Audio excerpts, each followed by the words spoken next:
Imagine um remédio com o intuito de ser sedativo, tratar insônia e aliviar enjoo de mulheres grávidas, ser circulado em mais de 140 países, para depois ser descoberto que ele causa malformações em bebês. Este remédio é a talidomida. A talidomida, desenvolvida na Alemanha em 1953, foi reconhecida em 1957 pelos seus efeitos sedativos e hipnóticos. As pesquisas acerca dos mecanismos da talidomida foram feitas de acordo com as possibilidades da época. Foram realizadas em animais e não demonstraram toxicidade. O fármaco foi lançado no mercado por diversas empresas e foi amplamente divulgado e comercializado no mundo no final da década de 50 e na década de 60, e inclusive no Brasil.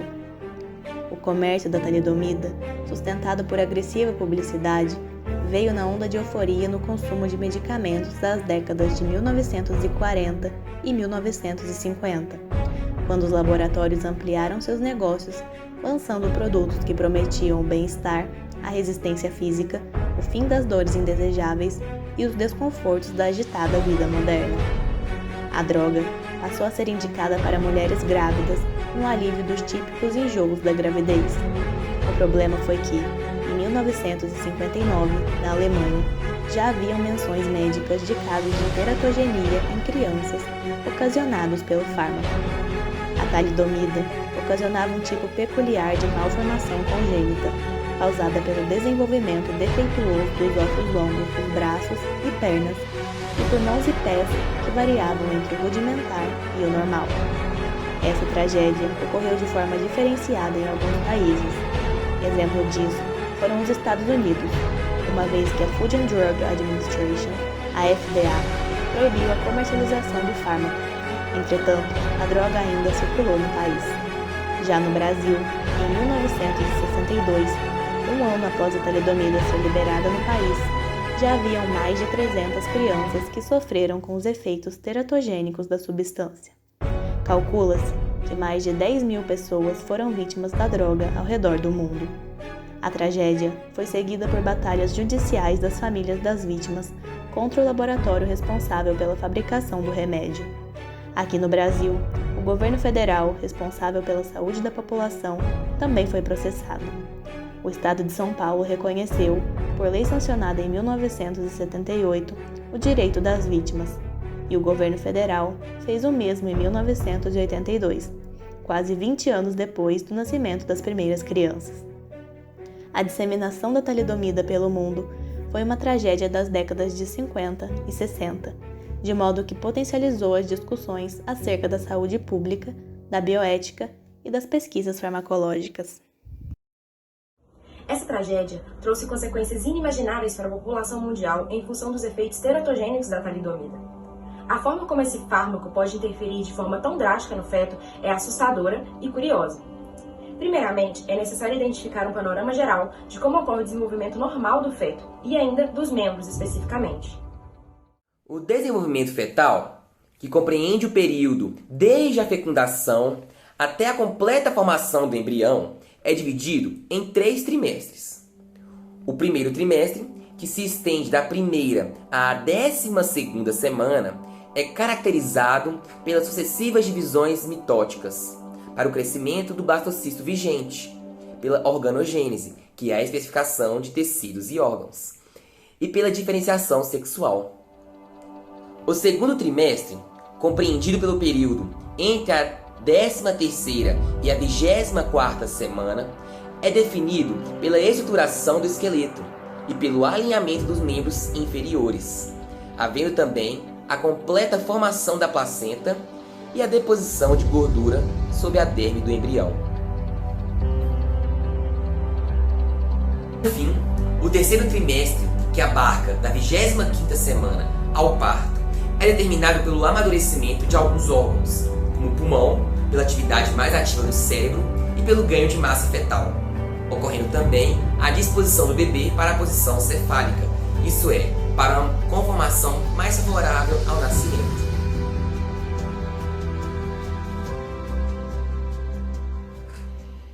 O desenvolvimento dos membros tem início com a ativação de um grupo de células mesenquimais no mesoderma lateral.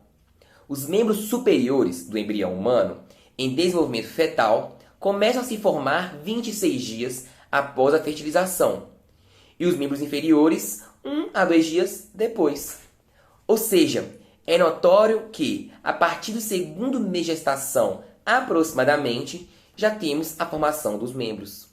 Esses são identificados como brotos, que aparecem por volta da 4ª semana, como pequenas elevações na região ventrolateral da parede corporal.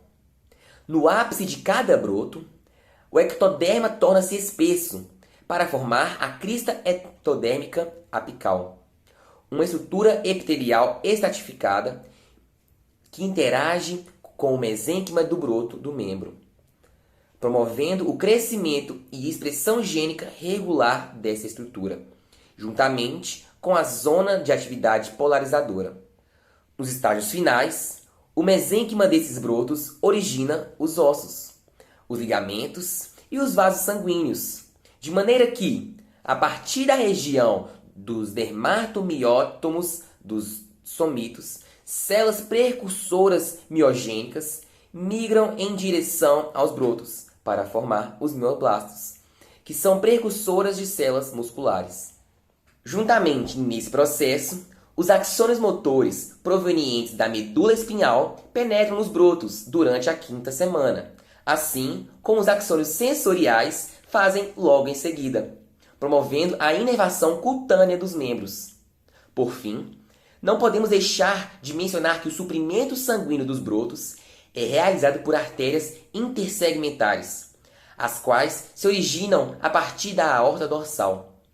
Logo, o crescimento normal dos membros é regulado tanto pela zona de atividade polarizadora, ZPA, quanto pela crista ectodérmica apical, AR, que são importantes na expressão gênica e crescimentos normais. Como podemos perceber, o desenvolvimento de uma vida é fantástico e extremamente minucioso. Por isso, diversos medicamentos podem interferir de maneira radical nesse processo. Posto isso, atualmente são conhecidos os efeitos de muitos medicamentos teratogênicos, como a talidomida, que inibe a angiogênese, resultando em morte celular e perda de sinalização entre a crista ectodérmica apical e a atividade polarizadora.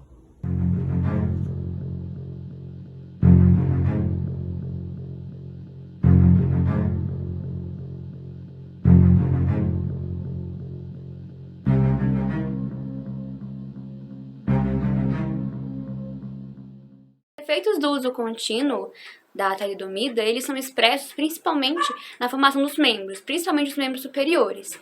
Nesse sentido, após muitos estudos e análises, foi possível elaborar um panorama geral, quantitativo sobre a incidência dessas deformações, que ocorriam em ossos longos e em estruturas distais, como mãos e pés do feto. As deficiências mais comuns foram encontradas no polegar, trifalângico, a displasia radial, focomelia, encurtamento do fêmur e polidactilia dos dedos dos pés.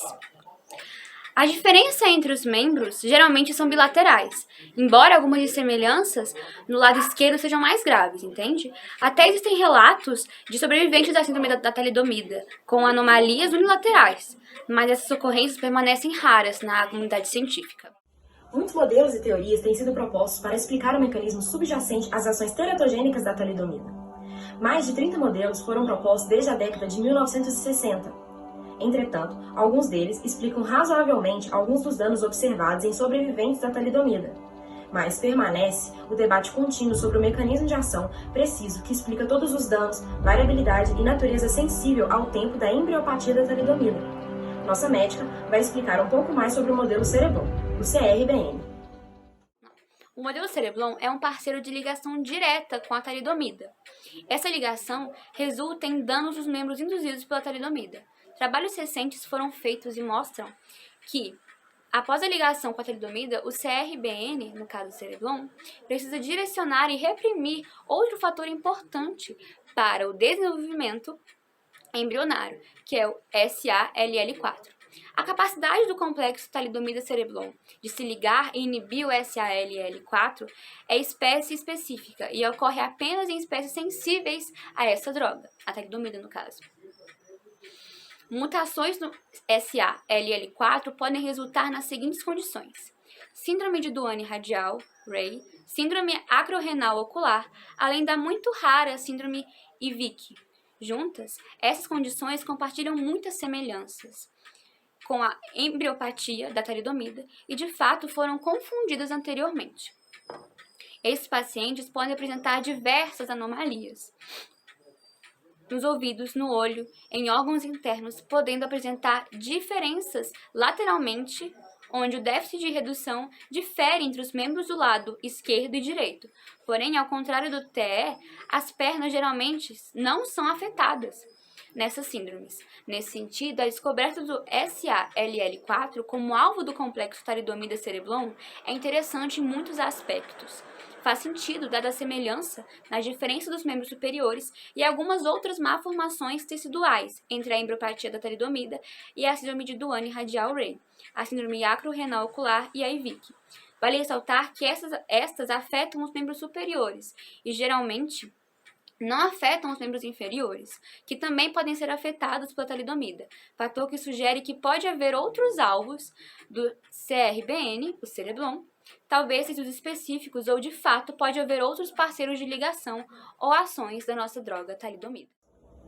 Em vista de todos os estudos e conclusões sobre essa droga e suas consequências, é importante compreender um pouco melhor a questão da antiangiogênese, ou seja, no que consiste esse modelo.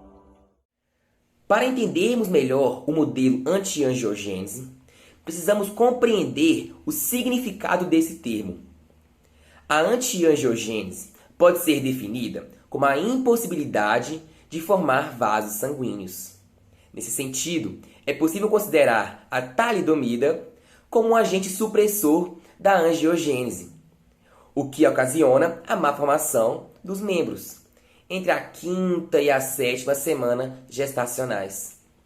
Haja vista que para o desenvolvimento ósseo correto é necessário a presença de vasos sanguíneos capazes de fornecer suporte nutricional e remoção de resíduos.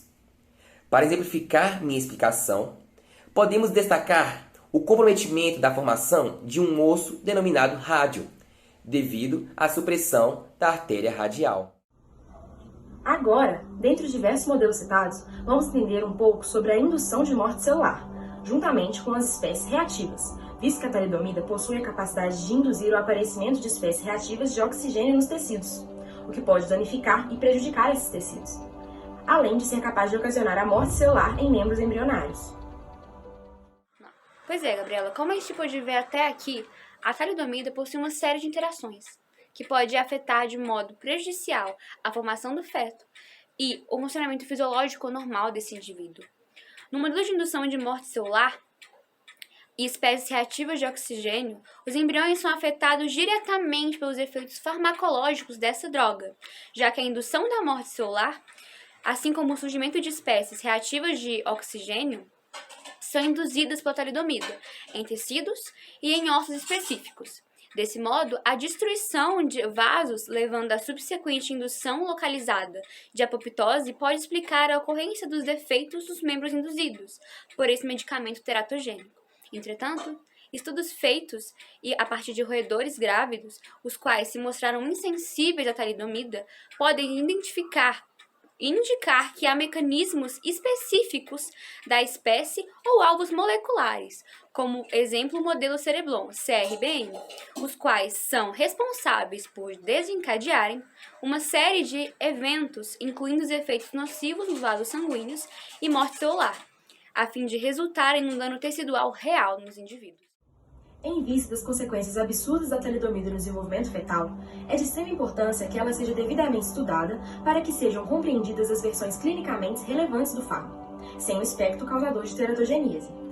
Isso é altamente relevante para países como o Brasil, em que a ingestão acidental da talidomida por mulheres grávidas que estavam em tratamento de hanseníase, por exemplo, levou à formação de uma nova leva de sobreviventes desse fármaco tão perigoso.